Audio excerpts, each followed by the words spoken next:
Новопоставениот систем за наводнување капка по капка во Оризари се очекува да даде исклучителни резултати во зголемувањето на приносите на пченка. Поставувањето се спроведува во рамки на проектот Да одгледуваме повеќе пченка, иницијатива на УСАИД за експанзија на мали бизниси.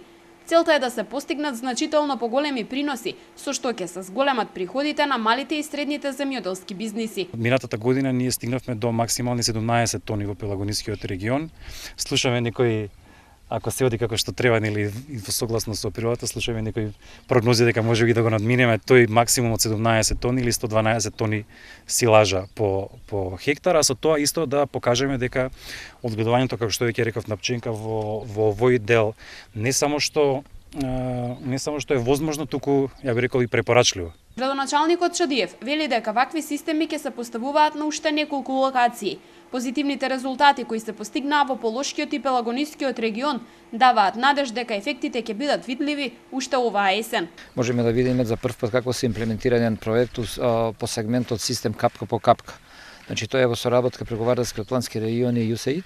Тоа значи дека во Велески има 3 вакви системи инсталирани. Ова е првиот што се прави на површина од 1 хектар и тој проект условува да има и плюс производство, односно да има и 5 крави минимум и производство, нели, останати делови кои што е млекото и така натаму.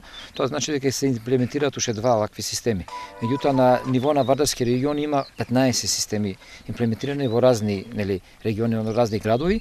Ова е искуство што е исцрпено претходно од 2 други региони, како што е Пелагонискиот, Полошкиот регион, кај што се забележени исклучително квалитетни резултати во сегментот на приносот. На овој начин се очекува дека ќе се зголеми и вредноста на поврзаните индустрии кои зависат од пченката, како што се млекопроизводството и живинарството. Земјоделците кои започнаа да работат со користење на иновативни земјоделски практики, засега се задоволни од текот на работите и очекуваат значително поголеми приноси кои ќе им донесат економски бенефит. Ова капка систем почнаме, знаеш, ние сме веќе почетник, да видиме и така слушам Битолско горе има добри приноси, реков да и ми да пробаме. Да испробаме да биде тоа нешто поубаво, па се одлучиме да биде. Мислим, колку си задоволен од досегашното напредување на местото? Добар сум, од така место оседлих, можам да кажам дека навреме ми е насеано се и соработка со овие стручни екипи што постават, задоволен сум постават, усусрет совети ми дават сите што треба и така. Па ќе видиме што ќе биде понатаму. За сега просечните годишни приноси на пченка во Македонија изнесуваат 4,2 тони по хектар, што е речиси двојно помалку од регионалните просечни приноси од 8 тони по хектар. Спроведувачите на проектот се уверени дека наскоро ќе се докаже успешноста на овој пристап за зголемување на приносите.